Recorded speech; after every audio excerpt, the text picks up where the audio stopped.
periodo anglosajón medio abre con el apogeo de Mercia, que bajo su rey Offa va a imponer su hegemonía a todos los reinos anglosajones del sur, y tiene su punto más saliente con el periodo de las invasiones vikingas. Los vikingos habían empezado ya con sus correrías, digamos, en el año 793, cuando van a saquear el monasterio de Lindisfarne en Northumbria. Hasta entonces nunca se había esperado un ataque desde el mar, por eso muchas de las islas que estaban en la costa de Northumbria, obviamente en la costa este de Gran Bretaña, tenían monasterios que no estaban protegidos, eran muy ricos, que se habían fundado en buena medida en la época de la evangelización de todas estas zonas por los monjes irlandeses. Y bueno, Lindisfarne, bueno, era el monasterio más importante y más rico de Northumbria. Y en el verano del año 793, por primera vez, los vikingos salen, los nórdicos, en este caso eran noruegos, pero más tarde los vikingos que más van a asolar Inglaterra van a ser los daneses. Y estos vikingos noruegos atacan por sorpresa el monasterio de Lindisfarne en junio del 793 y van a llevarse un gran botín, y es un ataque que se toma como el inicio de la era vikinga.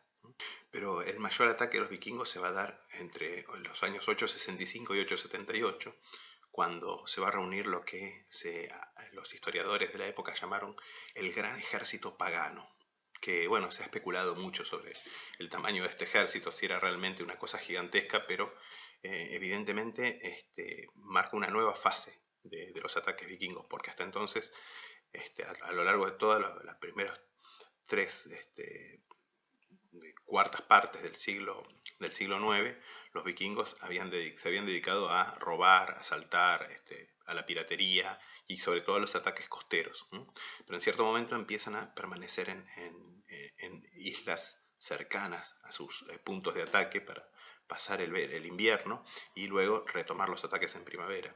Bueno, esto fue completamente distinto, porque en 865 este gran ejército pagano, Great Heathen Army, va a invadir directamente Inglaterra, van a arrasar Northumbria, van a conquistar Northumbria, van a quebrar completamente el poder de Mercia, al punto que básicamente lo que queda de Mercia después queda bajo el control de Wessex, y en cierto punto van a conquistar prácticamente todo Wessex. Solamente Alfredo el Grande, el joven rey de Wessex, se va a refugiar en los pantanos de Somerset, y desde ahí, poquito a poco, en una verdadera hazaña épica que ha sido comparada con la batalla de Inglaterra contra los nazis, ¿no?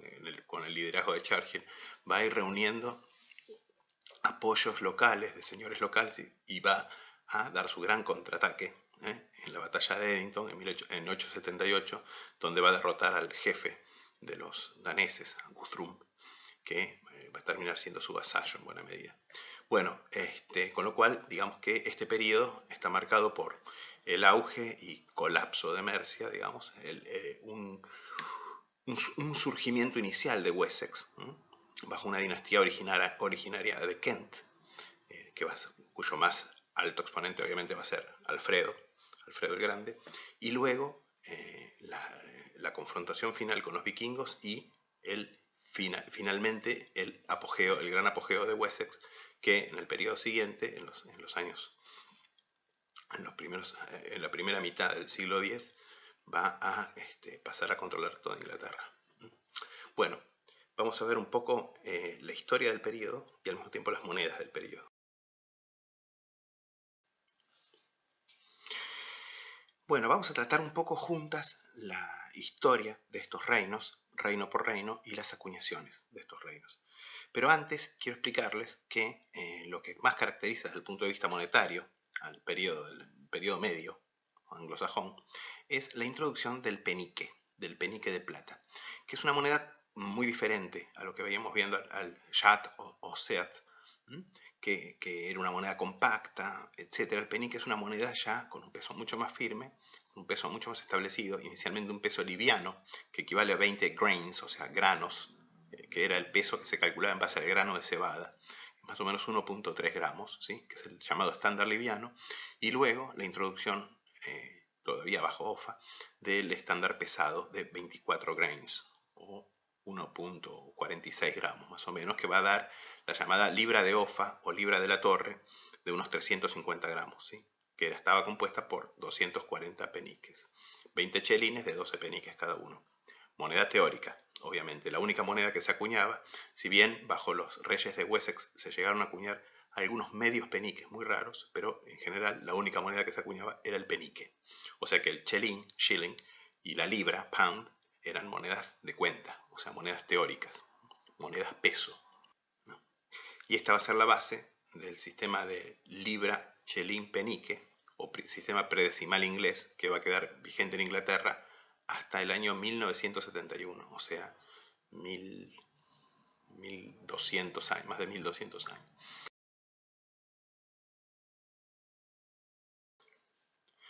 Bueno, vamos a empezar con Northumbria, que va a ser la primera víctima de las invasiones del gran ejército pagano, que básicamente va a poner fin a la monarquía anglosajona en Northumbria. Y vamos a notar que Northumbria es diferente al resto de la Inglaterra anglosajona, porque en Inglaterra, mientras que en el centro y sur de Inglaterra se va a introducir el penique de plata, en Northumbria el seat o shat va a derivar en una nueva pieza de plata también compacta, que es el sticka, que quiere decir probablemente pieza, en alemán, en sueco, Stück, quiere decir eso, lo mismo, digamos. En cierto momento las monedas de Northumbria empiezan a incluir el nombre del rey, empiezan a incluir un diseño más regular, o sea, más estandarizado, que generalmente en los primeros reyes que acuñan esta denominación es el nombre del rey en anverso y generalmente también algún animal cuadrúpedo en el reverso, que ha sido interpretado de distintas maneras. Son monedas muy bonitas, por cierto. Y también lo que van a tener en las acuñaciones de Northumbria, que se centran en York, que era la capital, York, es que hay acuñaciones en paralelo a nombre del rey y a nombre del arzobispo de York. Y finalmente hay acuñaciones que están hechas a nombres de ambos personajes, o sea, del poder temporal, del poder real y del poder espiritual, o sea, del poder arzobispal. Lo cual indica que estas acuñaciones, al haber monedas con el nombre del rey de un lado y el nombre del arzobispo del otro, eran acuñaciones producidas en la misma ceca. Y luego también tenemos acuñaciones a nombre de los arzobispos solos. Bueno, acá tienen algunos ejemplos. Esta es una estica de Alfred, que reinó entre 685 y 705. Fíjense que ya introduce los principios básicos, que son el nombre del rey en el anverso y este diseño de algún cuadrúpedo en reverso. Esta otra es de Edbert, que gobernó en 737 a 758. Esta otra, fíjense, es muy interesante porque también es a nombre de Edbert en el anverso y del arzobispo Ecgbert en el reverso, ¿sí? Con un diseño que posiblemente representa al propio arzobispo, ¿no? Con su cruz patriarcal. Bueno, acá tienen otra estica de Ælfwald, 779-788, y van a ver que a partir de los siguientes reyes, como por ejemplo esta de Ethelred I, la norma es que las monedas van a tener diseños muy, muy sencillos, generalmente una estrella, un punto o una cruz, que es lo más común, en el centro de anverso y de reverso, y en el anverso el nombre del rey, en el reverso el nombre del monedero. Otra característica es que, a diferencia del penique, que va a mantener siempre una buena proporción de plata, o sea, en torno al 92%, que va a ser la base del penique de plata esterlina, que es como se conoce esta aleación, 92,5% de plata y el resto cobre, que es lo que da el nombre a la libra esterlina, justamente, que posiblemente deriva de una palabra anglosajona que era sterling, que quiere decir brillante, ¿sí? En el sentido de que la plata de buena calidad tiene ese brillo.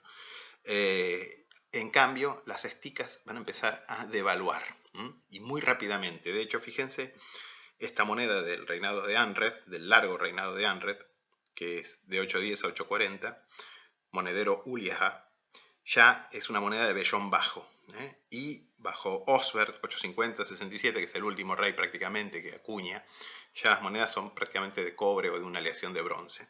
Y de hecho, con la conquista vikinga, fíjense, esta otra moneda, que es irregular, probablemente las acuñaciones de estica perduraron durante un tiempo. posiblemente hasta fines del siglo IX. Esta moneda prácticamente es ilegible, tiene leyendas totalmente corruptas.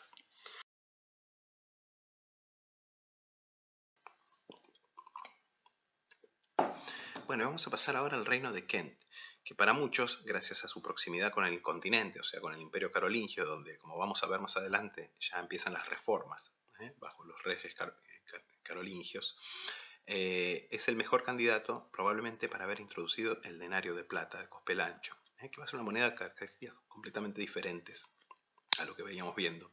Por empezar, el cospel amplio, para seguir un estándar de plata, como ya les dije, elevado. Y finalmente son monedas que generalmente en el periodo anglosajón medio van a incluir el nombre del rey en anverso y el nombre de un monedero, del monedero responsable, en el reverso. En el periodo medio es raro que traigan la seca, con lo cual en general esta se deduce. En el reino de Kent la seca obviamente es casi sin dudas Canterbury, ¿no? Y es interesante porque la seca de Canterbury acuñó tanto a nombre de los reyes de Kent como luego a nombre de los reyes, obviamente, de Mercia, que termina conquistando Kent, y al mismo tiempo a nombre de los arzobispos de Canterbury. O sea que era una seca que, como la de York, funcionaba tanto como seca real y arzobispal. Bueno, las primeras monedas del reino de Kent son seguramente muy tempranas. Probablemente a Herbert, que reinó en torno al año 765, no conocemos las fechas exactas de reinado de estos reyes, se pueden atribuir los primeros denarios de Kent y probablemente también de toda Inglaterra anglosajona. Bueno, acá tienen un denario de Egbert, que probablemente sea su sucesor, que debe datar del año 780 más o menos. Bueno, fíjense, el nombre del monedero en este caso es Ud. Acá tienen otro de Cuthred, que acuñó con varios tipos, con varios diseños, 798-807. Y finalmente, acá tienen uno de Baldred, 824 a 826, del monedero Ova. Pero además, como les adelantaba, tienen las acuñaciones a nombre de los arzobispos de Canterbury, que en general empiezan ya reconociendo a los reyes de Mercia como sus señores. Acá tienen, por ejemplo, un penique de Aethelred, reconociendo a Offa como rey, 793 a 796. Es acuñado en esos años. Este otro, del mismo arzobispo, Aethelred, reconociendo al sucesor de Offa, a Conwulf, entre 796 y 805. Y finalmente tienen este hermoso penique, que es relativamente bastante más común que los anteriores, si bien son todas monedas muy raras, por supuesto, del arzobispo Wulfred, del 805 al 832, que es un diseño muy original, digamos, con el retrato del arzobispo de frente en el anverso y esa cruz con crucecitas en reverso. Es interesante porque esta moneda además dice la seca, Dorovernia.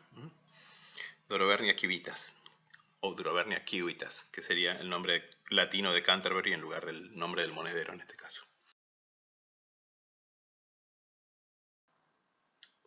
Y seguimos ahora con Mercia. Bueno, Mercia, como yo ya les adelanté, durante el reinado de su gran rey Offa, entre 757 y 796, se va a constituir como el máximo poder en la Inglaterra anglosajona y va a pasar a controlar prácticamente a todos los reinos del sur, prácticamente incluso a Wessex en buena medida. Bajo Offa va a quedar en buena medida sometido a cierto vasallaje de Mercia. Bueno, Offa es un personaje muy interesante, ya hablamos de la muralla de Offa, que construyó.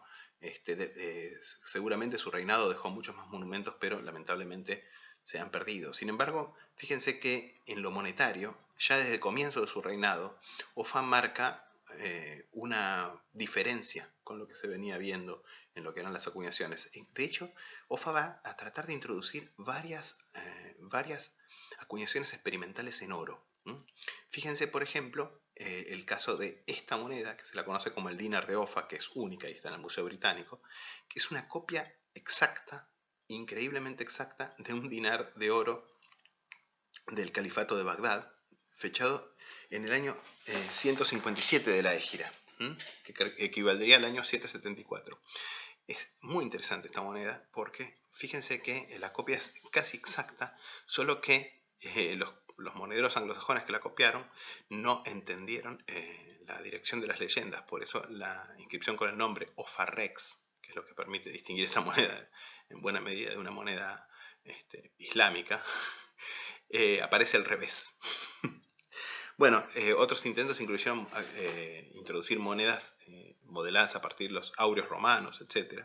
Pero, obviamente, la más importante reforma de Offa va a ser la adopción justamente del penique, que como ya les dije, el penique de plata, que como yo ya les dije, inicialmente se va a establecer en un estándar liviano de 20 grains, 1.30 gramos, 1.31, y más adelante va a introducirse uno más pesado.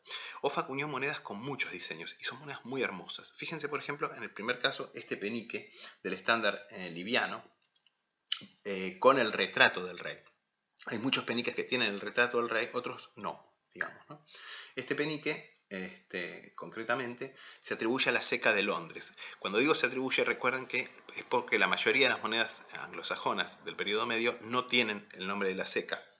Simplemente mencionan un monedero, pero por estilo, etcétera, se logran atribuir más o menos a alguna Seca en el periodo, sobre todo en el periodo medio temprano o medio inicial. Más adelante es más difícil. Pero aún así, en base a los hallazgos de tesoros, etcétera, se puede fijar o establecer que es el estilo del noroeste, por ejemplo, o de la zona de Mercia, etcétera. Bueno, fíjense este otro, que es un penique de estándar pesado, que probablemente que sea acuñado en la Seca de Anglia Oriental, cuya capital y seca era Ipswich, en la época en que Offa controla también este reino, ¿sí?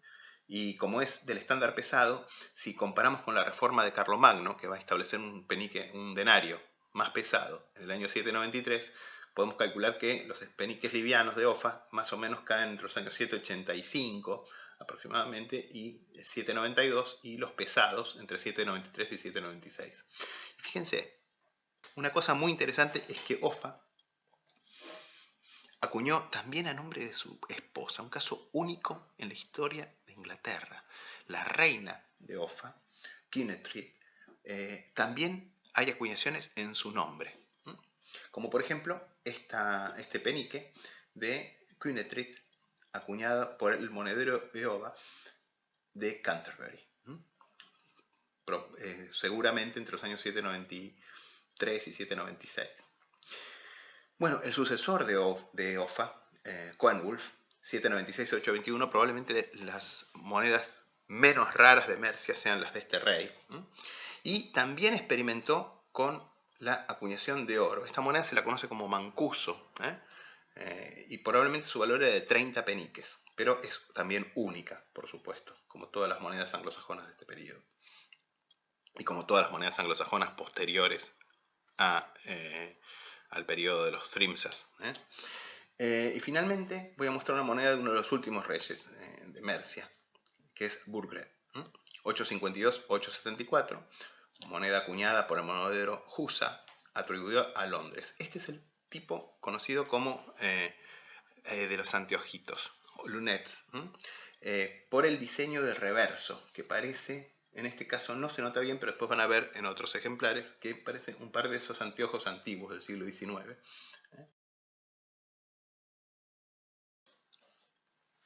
Bueno, las monedas de Anglia Oriental, como las de Kent, son bastante raras. Son bastante más raras incluso que las de Mercia, las de Northumbria y las de Wessex. Pero aún así son muy interesantes porque fíjense, por ejemplo, en esta, la primera que vamos a mostrar, es una moneda que todavía tiene en buena medida el aspecto del Seat, del Shat, pero ya combina algunos aspectos del penique que se va a introducir. Esta moneda está atribuida al rey Beona, y se la fecha en torno a 758, pero muy probablemente sea posterior, sea ya de la época en que ya se estaba introduciendo el penique en otras regiones. En este otro penique del rey Edward, también de la misma seca, piensen que las monedas de Anglia Oriental están todas acuñadas en la seca de Ipswich, que era la capital y la seca de este reino.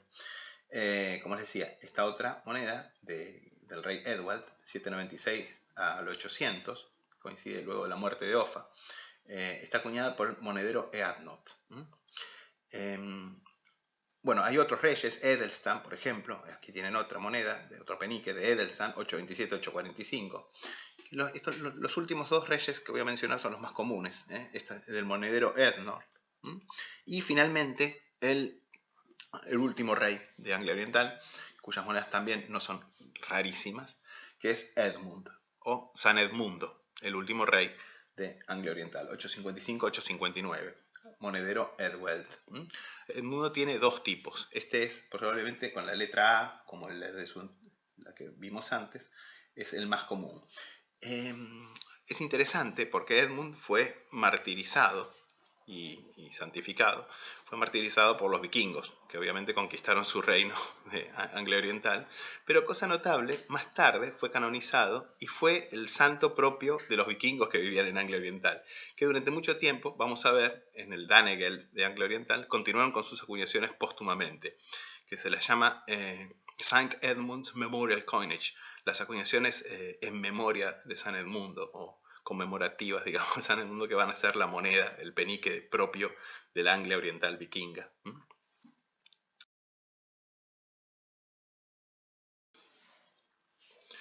Bueno, y finalmente, por ahora, vamos con Wessex, el último de los reinos anglosajones que acuñó moneda en el periodo medio, y que obviamente al final de este periodo va a terminar imponiendo su hegemonía a toda la Inglaterra anglosajona y, si quieren usar esa palabra, no sé si es correcta en este caso, unificando la Inglaterra anglosajona. Bueno, las acuñaciones empiezan con Beorhtric, entre 186 y 802, que es el último rey de la casa de Wessex original, digamos, porque en verdad, más tarde, con Egbert, 802 a 839, de quien vemos un penique acá, la casa que reinaba en Kent y que va a ser obviamente expulsada por Offa, va a terminar asumiendo en Wessex, ¿sí? Bueno, acá tienen entonces un penique de Egbert, 802-839, que es el primero de estos reyes originarios de Kent que va a reinar en Winchester, que es la capital. Y Egbert va a ser uno de los reyes que va a establecer una primera fase de hegemonía de Wessex a costa de Mercia, al punto que va a conquistar buena parte de los reinos del sur. De hecho, fíjense, esta moneda, acuñada por el monedero Ova, está producida probablemente, o casi con seguridad, en la ceca de Canterbury, o sea, en Kent, concretamente. Bueno, y acá tienen un penique de Ethelwulf, 839-858, el hijo de Egbert, que está acuñado por el monedero Thorful, que la ceca no se conoce, pero por el estilo y tipología de esta moneda. En esta época los peniques tienden a tener una tipología propia de cada región o de cada ceca, o al menos pueden establecerse por región, y esta moneda está acuñada en el propio Wessex, ¿sí? Así que puede ser de las secas de Rochester o de Winchester, la capital. Bueno, Ethelwulf fue el padre de Alfredo el Grande, pero Alfredo el Grande era el cuarto hijo de Ethelwulf, en realidad.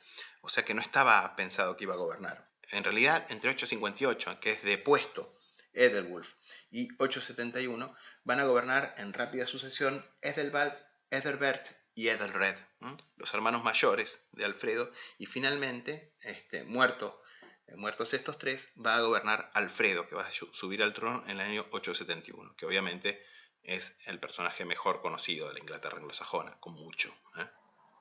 Ya les adelanté que va a ser el que va a lograr detener la gran invasión de los vikingos, ¿no? De los daneses, el gran ejército pagano.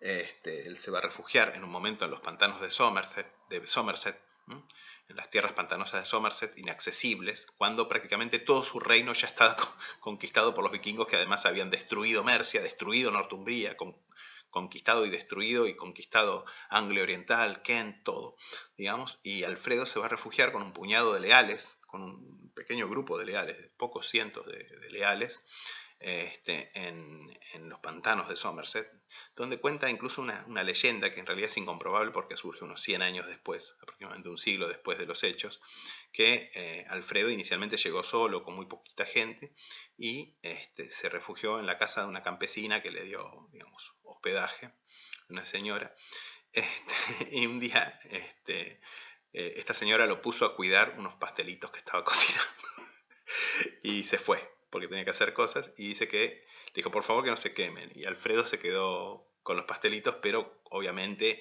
abrumado por las tremendas preocupaciones, ¿no? de lo que acontecía con su reino, etcétera, se le quemaron los pastelitos y dicen que cuando volvió la señora lo retó y él humildemente se bancó la reprimenda, digamos. Bueno, es una historia que muestra como el más grande rey de la Inglaterra anglosajona también fue objeto de vilipendio por una simple campesina.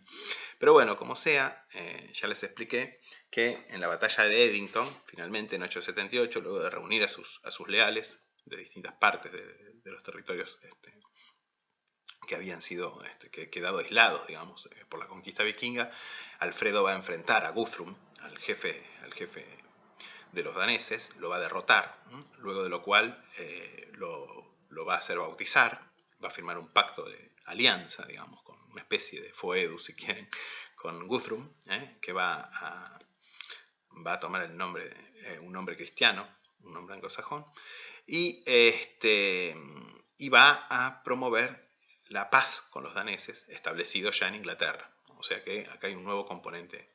Bueno, a lo largo de los años siguientes, Alfredo va a seguir conquistando los territorios que habían caído en manos de otros jefes vikingos. Probablemente Londres en el año 880, o entre 880 y 886, donde, bueno, también va a producir acuñaciones. Bueno, vamos a ver un poco las acuñaciones. Fíjense, acá tienen un penique muy temprano de Alfredo, que por el estilo es de la ceca de Canterbury.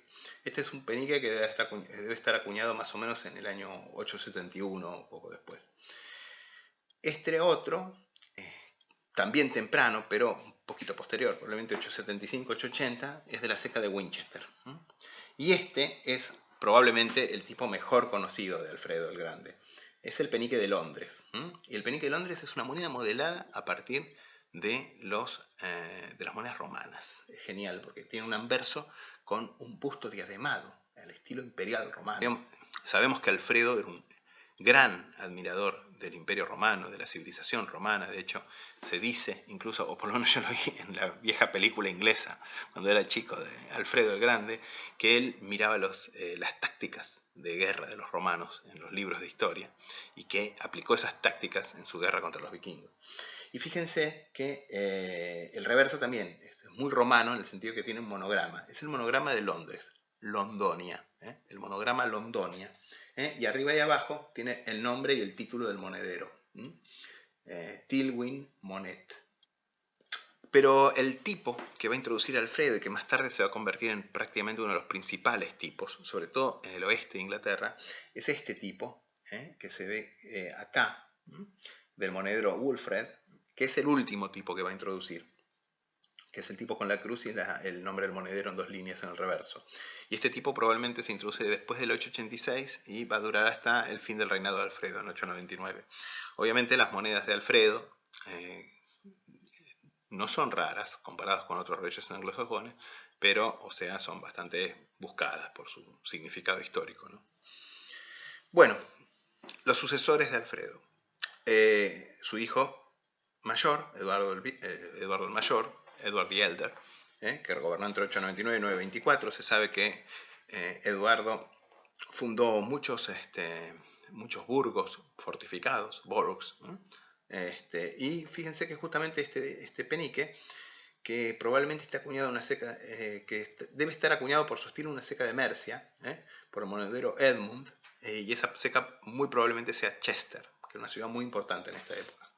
Eduardo el Mayor va a ser sucedido por Ethelstan, por su hijo mayor, que gobernó entre 924 y 939. Ethelstan, de la misma manera que Offa fue conocido como Carlomagno anglosajón, Ethelstan va a ser también reputado como un segundo Carlomagno, porque va a ser el primer rey que va a conquistar no solamente todos los reinos del sur, Mercia, etc., o sea que ya estaban en poder de Wessex, sino que además va a conquistar Northumbria por primera vez. Con lo cual, el poder de Wessex por primera vez Wessex va a unificar la Inglaterra anglosajona. Edelstan acuñó monedas con retrato. Pero esta, en particular, es muy interesante, que a pesar de que no tiene el retrato, es una moneda acuñada en la ceca de York, nada menos, o sea, en la ceca de Northumbria, y cita a Edelstan como Rex Totius Brit, rey de toda Britania, Rex Tot Brit, ¿sí? Rex Tota Britanniae, nada menos, ¿no? Es la primera moneda que dice esto, que dice que el rey ya no es rey de los sajones o rey de Wessex, sino rey de toda Britania, ¿sí? Y además indica la ceca, que es Everwick, que es la forma anglosajona de York, de donde va a derivar el nombre moderno York. Bueno, vamos a ver rápidamente para que vean la estilística de las monedas de los sucesores de Edelstan. Edmund, por ejemplo, 939 a 946. Eadred, 946 a 955. Estoy mostrando ejemplos. En verdad, todos estos reyes acuñaron monedas con distintas tipologías, dependiendo de la ceca y del periodo de su reinado. Y cosa interesante, bajo Edred, es probable que, bueno, los reyes de Wessex siempre se llevaron bastante bien con los galeses, porque eran los enemigos de Mercia, así que aún una vez conquistada Mercia, en verdad estuvieron en buenos términos con los galeses, prefirieron no pelearse. Y al punto que el rey de Gales más poderoso que de esta época del periodo medio, que es Howel Da, bueno, hay Hywel, Howel, hay distintas transliteraciones, digamos, pero Howel Da es, con doble D, es la transliteración que da esta moneda, que es interesantísima porque es la única moneda galesa jamás acuñada. Es la única moneda acuñada, digamos, a nombre de un rey galés. Y que básicamente por su estilo es un penique de Edred. Y seguramente está acuñada en la ceca de Chester, por el estilo también, que era la ceca más cercana a Gales, ¿sí? Chester en Mercia. Así que bueno, esta moneda es única, hay varios artículos escritos sobre este tema, después voy a ver si en la descripción del video les dejo algún link para que puedan leerlo, pero me parece bastante interesante. Es una moneda anglosajona, no es una moneda acuñada en Gales, sino que es una especie de homenaje o de buena... no lo sabemos, tal vez los cuños fueron fabricados en Chester y enviados a Gales, pero dado que es una moneda única, lo más probable es que sea una pieza de presentación, una especie de homenaje que le hizo el rey de Wessex, o el rey de Inglaterra, digamos, anglosajona en esta época ya, al rey de Gales, ¿sí? Y finalmente, bueno, los últimos reyes, Edwig, 955 a 959, Edgar, 959 a 975, y Edgar, lo menciono en última instancia, muestro esta moneda, este penique, pero lo importante es que en el año 973 Edgar va a introducir la reforma tipológica que va a habilitar, que va a dar las características del penique anglosajón tardío, que lo vamos a ver ahora en unos momentos.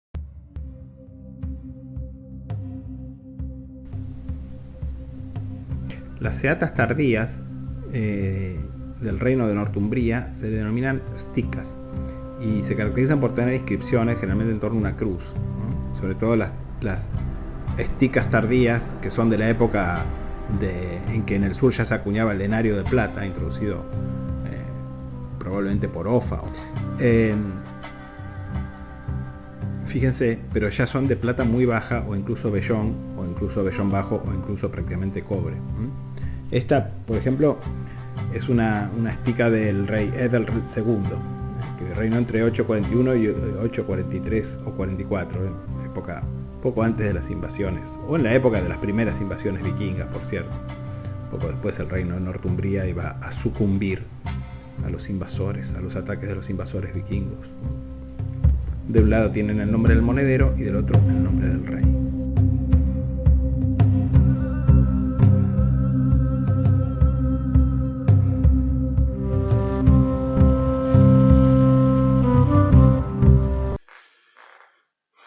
El año 865 marca un cambio radical en la naturaleza de los ataques vikingos, porque ese año se va a reunir el gran ejército pagano, liderado por jefes daneses como Ivar el Deshuesado y Björn Brazo de Hierro, entre otros, van a lanzar una invasión a escala total sobre la Inglaterra anglosajona. En 865 entonces el gran ejército pagano va a desembarcar en Anglia Oriental, donde van a negociar una tregua a cambio de caballos que les van a servir justamente para desplazarse en la campaña que van a realizar en toda Inglaterra anglosajona. Y al año siguiente ya invaden Northumbria, van a conquistar York y en 872 ya completan totalmente la conquista de Northumbria. Al año siguiente van a pasar a Mercia en 867, que la van a completar la conquista hacia 869. En 869 vuelven a aparecer en Anglia Oriental, donde finalmente derrotan al rey Edmundo y, según el relato geográfico posterior, lo martirizan tratando de hacer abjurar del cristianismo. Y lo matan a flechazos. Bueno, así cuenta el relato posterior. Pero lo más cómico, si se quiere, es que un poco como los romanos que ejecutaron a Jesús, pero luego se hicieron cristianos, los vikingos van a hacerse cristianos y San Edmundo justamente va a ser objeto de un culto popular, aún antes de su beatificación oficial, convirtiéndose un poco en el santo de los vikingos locales. Más tarde, en la época de Edelstan, San Edmundo va a ser efectivamente canonizado e incluso se va a construir una ciudad que va a ser su santuario de sus restos, Bury Saint Edmund, que lo vamos a citar como seca de acuñaciones muy posteriores, pero además van a acuñar los vikingos moneda en su nombre, de San Edmundo, ya lo vamos a ver. Bueno, luego van a pasar a conquistar, bueno, también Londres, todo el centro de Inglaterra, todo el sur de Inglaterra, y van a pasar a invadir Wessex, entre los años 872 y 878, en que finalmente, en la batalla de Edington, Alfredo el Grande finalmente detiene la invasión, derrotando a Guthrum, al jefe danés de ese ejército concretamente, de esa sección del ejército invasor. Bueno, vamos a ver algunas de las acuñaciones ahora de las distintas regiones de lo que se pasó a llamar el Danelaw, la región sometida a la jurisdicción de los vikingos daneses. Bueno, empezando con Anglia Oriental, yo ya les expliqué que los vikingos, más o menos a partir del año 895, que es el año en que más o menos empiezan las acuñaciones, unos 30 años después de la invasión, empiezan las acuñaciones vikingas propias en Inglaterra en prácticamente en todas las regiones del Danelaw. Entonces, a partir del año 895 y hasta más o menos el 918, los daneses, los vikingos, van a producir las llamadas acuñaciones de memoriales de San Edmundo, que son básicamente monedas que están basadas en el último diseño acuñado por Edmundo, rey de Anglia Oriental, hasta su muerte, pero que citan a Edmundo como San Edmundo. O sea, básicamente son acuñaciones anónimas, no citan a ningún jefe, ni jarl, ni rey vikingo local, sino que se limitan a citar a San Edmundo, que va a ser justamente el santo mártir de estos propios vikingos de Anglia Oriental, de estos propios daneses de Anglia Oriental, una vez que se van a cristianizar bastante rápidamente. Bueno, en segundo lugar tenemos las acuñaciones del Danelaw central, que cubre en realidad desde los 5 burgos y Mercia e incluso la zona de Londres, lo que había sido Sussex y todo eso, y básicamente son acuñaciones imitativas de Alfredo el Grande. Son acuñaciones que imitan las acuñaciones de Alfredo el Grande, sobre todo, también de algunos otros reyes posteriores, y se van a producir sobre todo en fecha posterior a la muerte de Alfredo. En general empiezan un poquito antes, hacia el 895, y se van a prolongar hasta el 915, 918, por ahí. Bueno, acá tienen como ejemplo un penique, también, que es una imitación de un penique de Alfredo el Grande. Estas monedas no tienen seca y los nombres monederos son fantasiosos porque básicamente son copias de monedas de Alfredo. Pero con mucho, las acuñaciones más importantes, con mucho, van a ser las del Danelaw centrado en York, del reino vikingo de York, que va a tener distintas etapas, distintos momentos, digamos. Porque mientras que el resto de las regiones controladas por los vikingos van a ser reconquistadas luego por los reyes de Wessex, en cambio York varias veces va a ser reconquistada por los reyes de Wessex, notablemente por Adelstan, ¿no? Que va a ser el que va a consolidar el reino anglosajón de toda Inglaterra, pero más tarde, cuando se va a producir en el año 905 la huida de los jefes vikingos iberno-nórdicos, iberno-noruegos, que habían fundado el reino de Dublín en el 905 son expulsados por los irlandeses y van a invadir nuevamente York, donde básicamente, en general, la población de York y en general la población de Northumbria en general era muy proclive al gobierno de los vikingos. ¿Por qué? Porque básicamente York estaba integrada a una gran red comercial nórdica y era la terminal y uno de los puertos más prósperos de comercio de esta red comercial vikinga que iba desde Afganistán prácticamente, cruzando por toda Asia Central y todo lo que ahora sería Rusia, digamos, ¿no? Donde se van a fundar los principados rusos, que muchos van a ser de origen vikingo en realidad, ¿no? Como la propia palabra Rusia, ¿no? Viene de Rurik, que fue el fundador vikingo, ¿sí? Y de ahí a Escandinavia, y de Escandinavia, obviamente, a York. Con lo cual, los mismos northumbrios tenían intereses, incluso comerciales, con pertenecer al mundo vikingo, digamos. York estaba integrada en un puerto comercial vikingo, básicamente. Entonces, varias veces, a pesar de que los reyes de Wessex llegaron a reconquistar York, varias veces vamos a tener nuevas invasiones o nuevos desembarcos de jefes vikingos en varias oportunidades, ya lo vamos a ver con las monedas, y el más famoso de todos, por supuesto, Eric Hacha Sangrienta, ¿no? Eric Bloodaxe, que obviamente es el vikingo más famoso de todos, ¿no? Que va a tener 2 reinados en York. En un momento va a ser expulsado y luego va a volver, va a andar por correrías, se dice que va a andar por el Mediterráneo incluso, atacando a los árabes o comerciando con los árabes, y después va a volver y va a ser un segundo reinado. Bueno, y vamos a ver un poco las acuñaciones vikingas en York, que va a ser con mucho la ceca vikinga más importante de Inglaterra. Fíjense que en la primera fase de acuñaciones deben ser las imitaciones de sticas con leyendas ilegibles, barbarizadas, que ya mostramos un poco antes, pero más o menos hacia el año 883 empiezan a aparecer acuñaciones de peniques de plata a nombre de jefes o reyes vikingos, ¿no? En principio de 3 reyes, que son Guthred, Gudfrid, Sifrid y Canuto. Las monedas de Gudfrid son bastante raras, que sería el primer rey vikingo de York conocido por nombre gracias a las monedas. Las de Sifrid son bastante escasas. Después hay acuñaciones a nombre de Canuto y Sifrid juntos. Y finalmente las de Canuto, como la que están viendo acá, que son bastante más comunes o mucho menos raras que los otros 2 reyes que les mencioné. Bueno, luego de esto va a tener lugar las primeras acuñaciones anónimas del tipo denominado acuñaciones de San Pedro, St. Peter's Coinage, que son acuñaciones anónimas, básicamente solamente tienen nombre de monedero, pero que mencionan el santo local, San Pedro, y que va a haber varias emisiones con tipologías diferentes que van a alternarse con las acuñaciones que se dan con el control, con la vuelta del control de los reyes anglosajones de Wessex.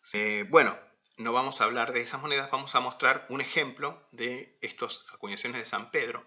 Va a haber acuñaciones equivalentes o similares, digamos, al otro lado del río Humber, al sur del río Humber, lo que es Sudumbría, cuya ciudad más importante es Lincoln, donde también va a funcionar una ceca vikinga, en buena medida controlada del reino de York, que va a ser Lincoln, que va a producir unas acuñaciones anónimas similares, pero a nombre de San Martín de Lincoln. St. Martin's Coinage. Bueno, acá les muestro uno de estos peniques de las acuñaciones de San Pedro con la espada. Es una moneda muy interesante porque este es el tipo más común, probablemente producido entre los años 921 y 927, hasta la reconquista por Edelstan de Northumbria, de toda Northumbria, y su reincorporación, digamos, por un tiempo al Reino de Inglaterra, pero así que 921, 927, pero fíjense que es muy interesante esta moneda porque tiene la espada, que es el tipo más frecuente en estas monedas, y abajo el martillo de Thor, que es un símbolo del dios nórdico Thor, el dios del trueno, ¿sí? Otras monedas de estas acuñaciones conmemorativas de San Pedro tienen la espada en anverso y el martillo de Thor en reverso como tipo principal. También tenemos que hablar de que, ya les adelanté, que York va a ser retomada también por otros vikingos, no daneses, sino noruegos. en verdad originarios de lo que había sido el reino noruego de Dublín, en Irlanda, que cuando son expulsados van a conquistar también York y Northumbria. Y luego tenemos una segunda etapa de estos vikingos hiberno-vikingos o vikingos que provienen desde Irlanda, que van a producir probablemente las que son las monedas más hermosas de todas las acuñaciones vikingas de Inglaterra. Por empezar, vamos a ver un penique de uno de estos reyes hiberno-nórdicos tardíos, que es Anlaf Guthriffsson, que gobernó entre 939 y 941, pero no en York, sino justamente en Lincoln, al sur del río Humber, con la urraca, raven o cuervo, que era el emblema, se cuenta que era uno de los emblemas que más usaban los vikingos, que es esa urraca en vuelo. Y este otro, que sí está acuñado en York, a nombre de su hermano Ragnald Guthriffsson. Bueno, y para terminar, tenemos que mostrar una moneda, por cierto muy rara, del más famoso de todos los vikingos, que es Eric Hacha Sangrienta, ¿no? Que va a tener 2 reinados, y esta es una moneda, las monedas son muy raras, las monedas del primer reinado hace mucho que no se ven, y esta es una moneda del segundo reinado de Eric, entre 953 y 954, que es uno de 2 ejemplares conocidos que se han vendido desde el año 1955. Este se vendió primero en la casa CNG y el ejemplar que están viendo se vendió en $130.000, más comisiones e impuestos, con lo cual es una moneda de más de $150.000 al momento en que se vendió. Y el otro se vendió más recientemente, si no recuerdo mal, hace 2 años, que era mejor que este todavía, que lo vendió Spink. Y acá en YouTube está subido el video en el cual los agentes de la casa Spink muestran esta moneda que bueno, superó todavía, creo, si mal no recuerdo, el valor de este ejemplar.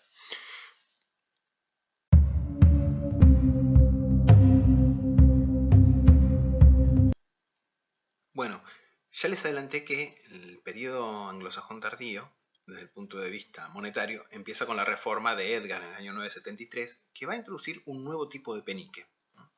Este nuevo tipo de penique se va a caracterizar por tener el retrato del rey en anverso con su titulatura, y en el reverso, ahora, a partir de ahora, se van a incluir no solamente el nombre del monedero, sino también la ceca.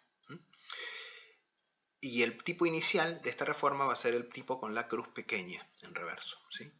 Bueno, en el periodo anglosajón tardío y ahora lo sabemos porque además ahora conocemos las secas, ¿sí? Se van a producir las acuñaciones en unas 80 secas. Es un número gigantesco y ciudades realmente de relativa poca importancia produjeron monedas. ¿Por qué? Bueno, en buena medida va a ser un reflejo de la necesidad de acuñar inmensas cantidades de moneda para pagar los tributos a los nuevos invasores daneses.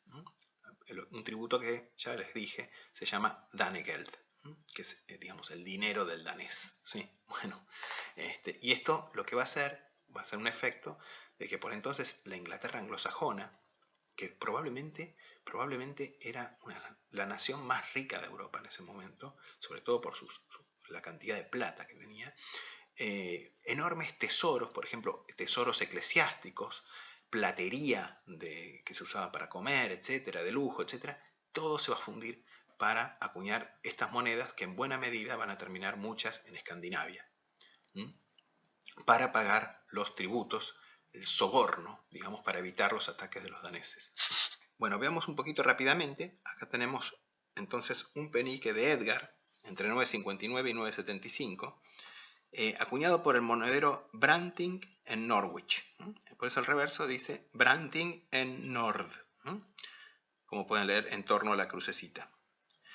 Esta moneda entonces se tiene que haber acuñado entre 973 y 975, o sea, entre la reforma y la muerte de Edgar. Eduardo el Mártir, 975 a 978, sucesor de Edgar, sus monedas son bastante escasas, por cierto. Este ejemplar está acuñado por el monedero Grint de Lincoln.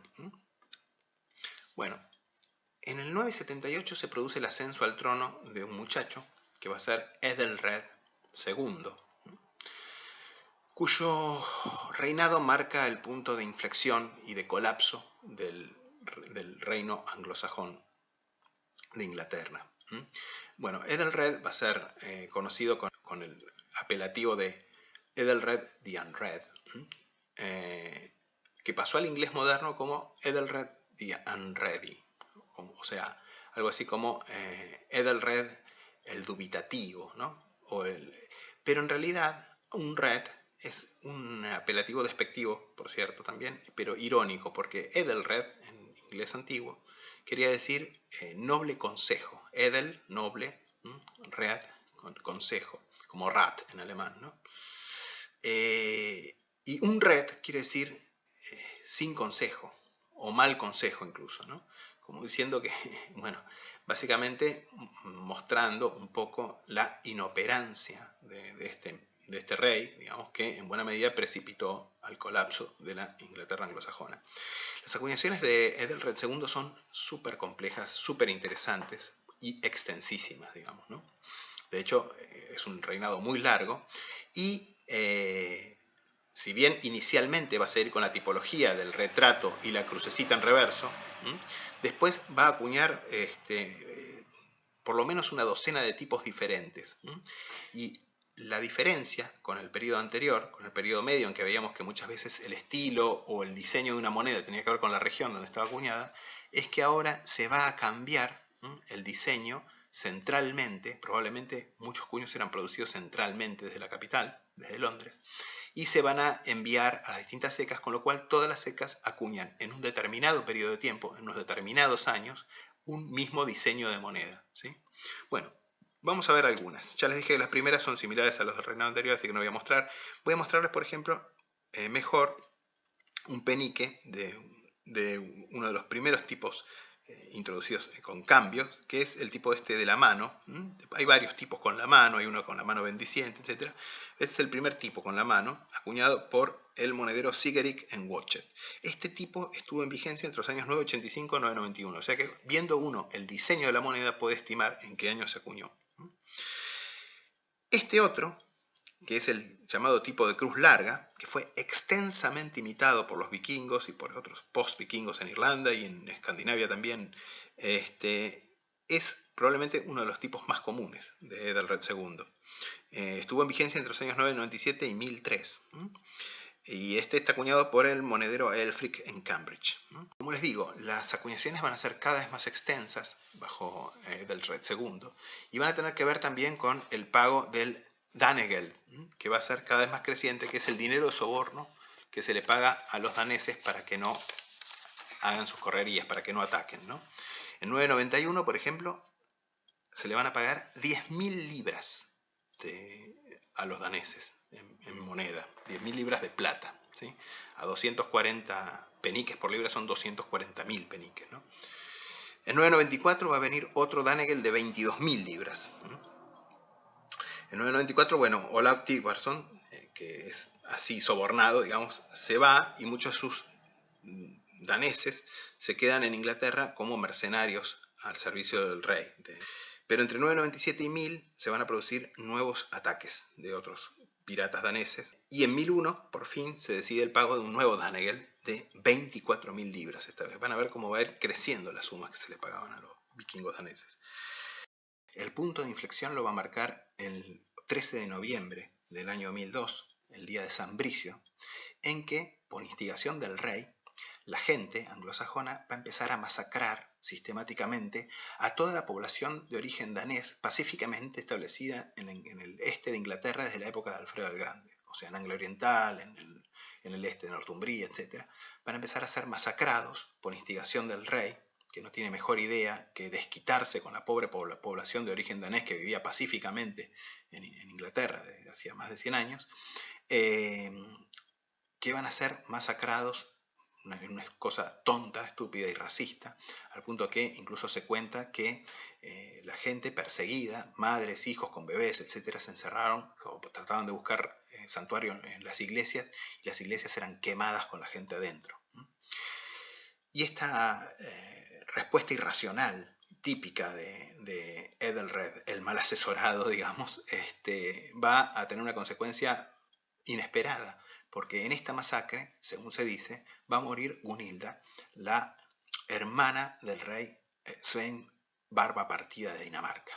Con lo cual, no solamente se van a grabar los raids, sino que en el año 1013 Sven va a invadir, va a pasar a invadir justamente Inglaterra, con el fin de vengar a su hermana y directamente de poner a Ethelred II, cosa que van a conseguir los daneses. Si seguimos viendo algunas otras monedas de este periodo, fíjense que, y esto coincide, como le digo, se va ampliando el número de secas por la cada vez mayor danegeld que hay que pagar. En 1007, 36.000 libras. Entre 1009 y 1012 se va a producir nuevos ataques y se va a terminar pagando el mayor danegeld de la historia, 48.000 libras. Pero al año siguiente, esto ya no se puede parar de ninguna manera porque es la invasión de Sven Barba Partida. Con lo cual, si bien Sven muere el 3 de febrero de 1014, la flota danesa y el ejército danés en Inglaterra inmediatamente jura lealtad a su hijo Canuto, que va a ser Canuto II de Dinamarca, Canuto de Inglaterra y Canuto el Grande. ¿Sí? Bueno, acá tienen un penique que es conocido como el tipo del yelmo, que está modelado a partir probablemente de las monedas, seguramente de los antoninianos romanos del siglo del último cuarto del siglo III, probablemente de Probo o de Maximiano. Y concretamente, esta moneda también existe en oro.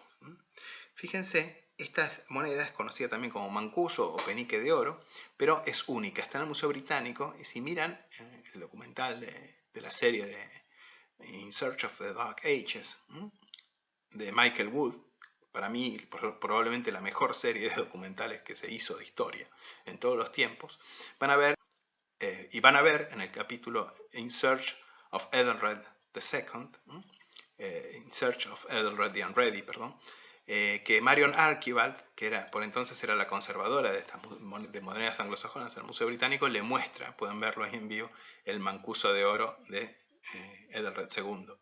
Finalmente Ethelred II va a ser depuesto, va a asumir Canuto II, que va a ser rey de Dinamarca, Noruega y también Inglaterra. Si bien en 1014 va a volver Ethelred desde su exilio en Normandía, donde se había casado con Emma de Normandía, él estaba casado con Emma de Normandía, con lo cual se va a exiliar a Normandía, vuelve desde Normandía y la gente lo perdona, digamos, para que trate de gobernar de nuevo, pero a los 2 años va a morir, en 1016, y al mismo tiempo va a haber 2 reyes en Inglaterra. Por un lado, Canuto, el rey danés, por el otro, el hijo de Ethelred, que estaba hecho de una madera bastante diferente, que, como ya les dije, era Edmund Ironside, Edmund, el brazo de hierro, podríamos decir, para hacer una interpretación más correcta del mote en inglés antiguo. Y van a hacer la guerra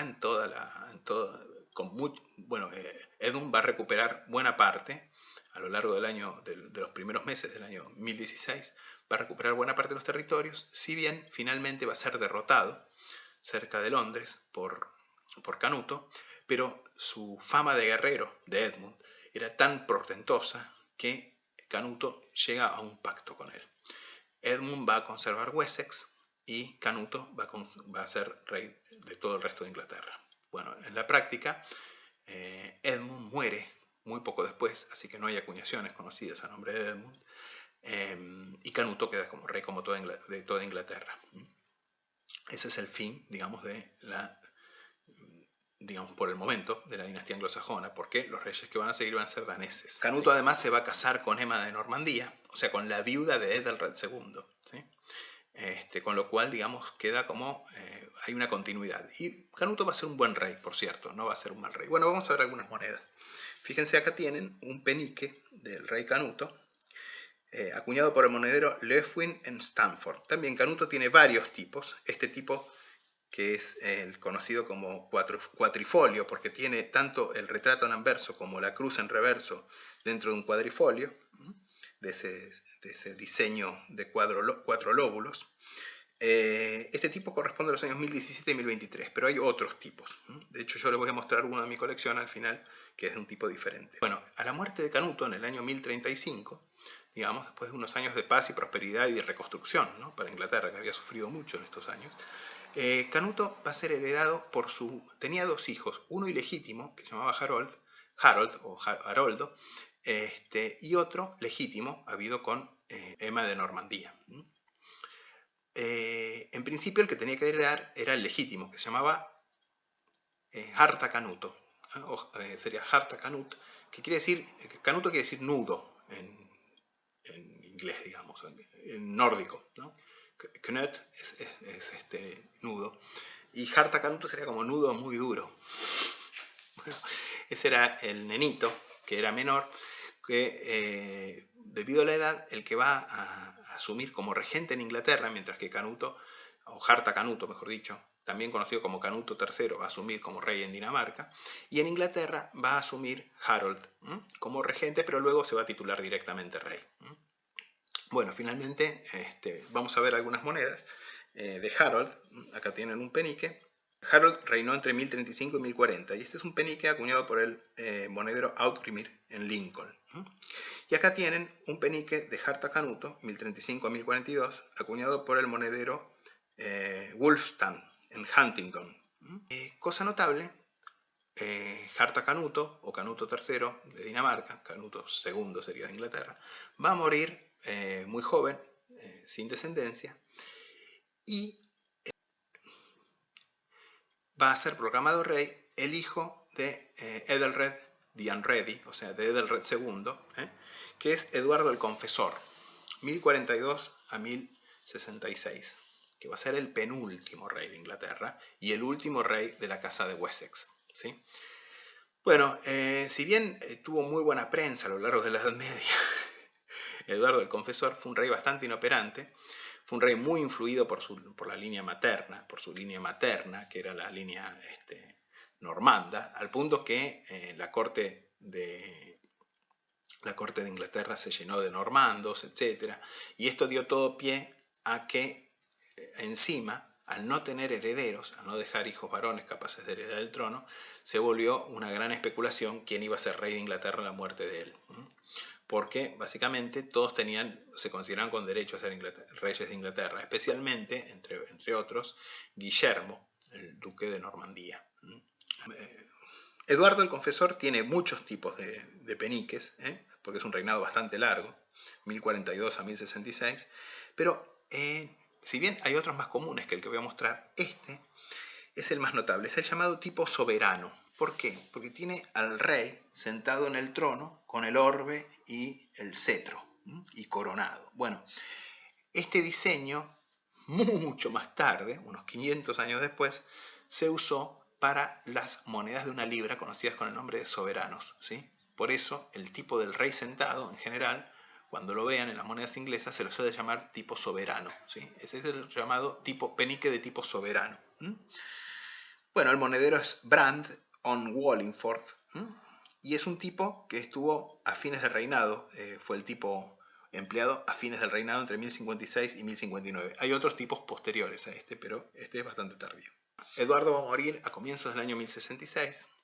Bueno, y va a ser sucedido, o mejor dicho, en Inglaterra se va a proclamar como sucesor a Harold Godwinson, que era un noble anglosajón, en verdad mitad anglosajón, mitad danés, porque su madre era danesa, que va a ser el último rey de Inglaterra. Es un rey muy interesante, es un rey que va a gobernar muy poco tiempo, por cierto, porque básicamente su reinado termina el 14 de octubre de su reinado y su vida terminan el 14 de octubre de 1066 en la batalla de Hastings, pero aún así fue un rey con mala suerte.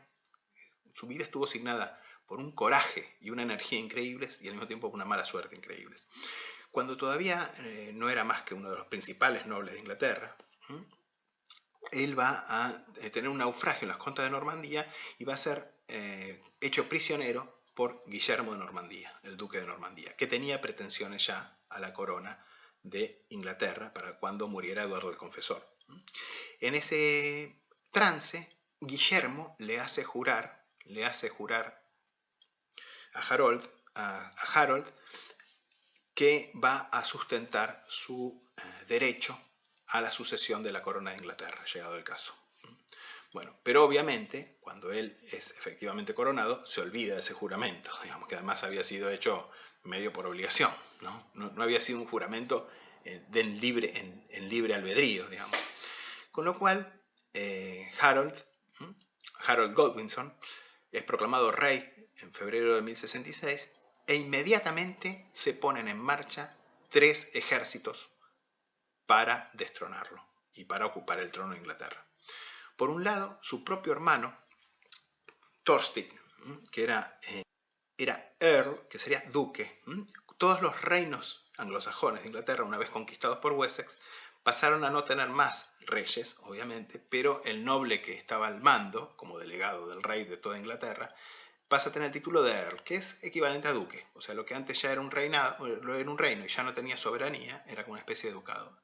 Ese título, Earl, viene a ser justamente el equivalente a duque en inglés antiguo, digamos. El título duque, derivado del francés, también existe en inglés moderno, pero en esta época no se usaba.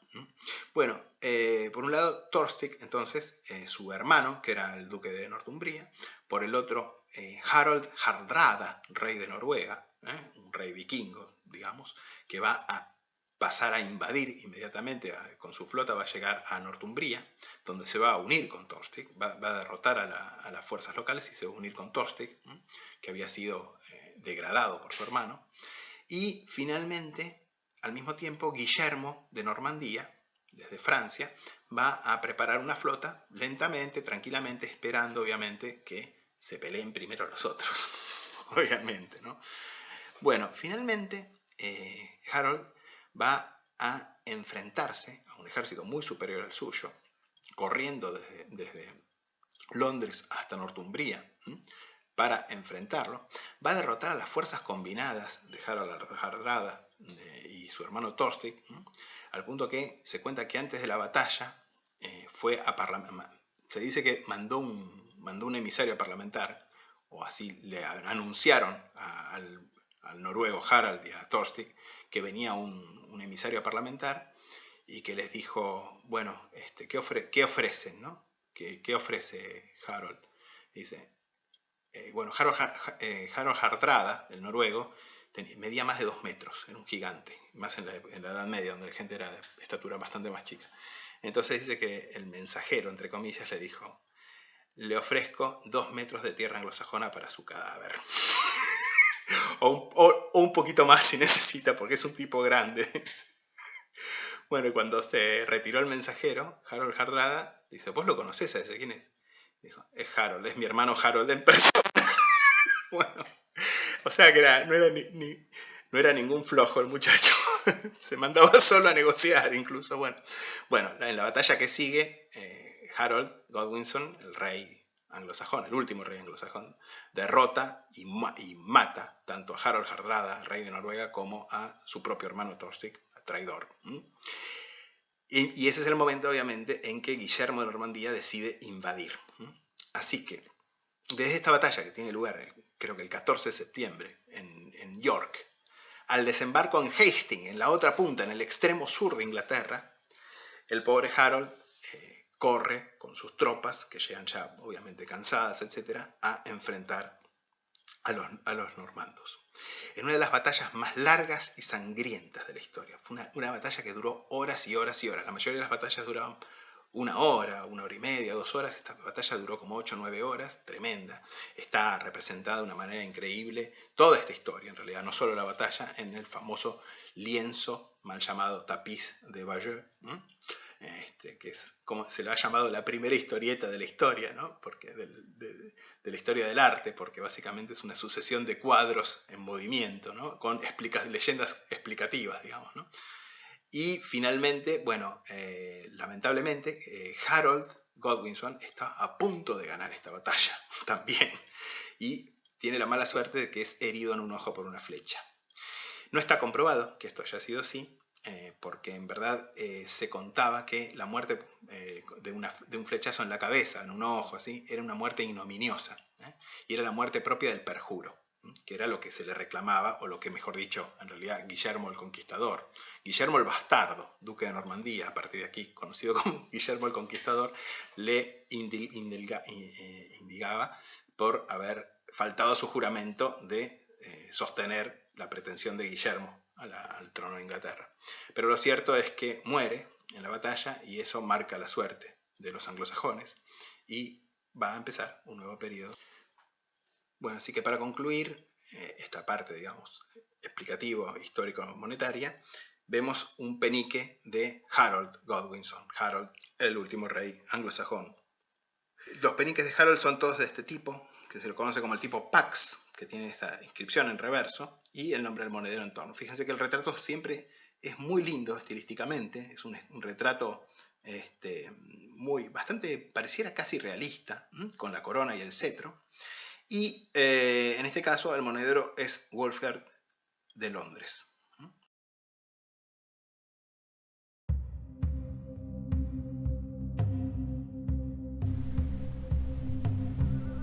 Bueno, y como ejemplo de las acuñaciones de peniques del periodo anglosajón tardío, tenemos un penique que no es precisamente de un rey anglosajón, sino del primer rey danés, primer rey vikingo de Inglaterra, Canuto el Grande. Bueno, este es un penique, como pueden ver, muy bonito, por cierto, de Canuto.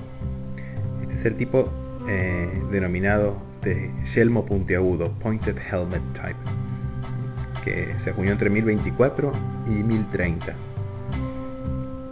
Tiene el busto del rey con el cetro y ese yelmo puntiagudo con protección nasal, y de otro lado obviamente tienen el nombre del monedero y la ceca, que es lo que encontramos en el periodo anglosajón tardío. Este es un penique del monedero Tilred de la ceca de Thetford, justamente sitio de una importante batalla también.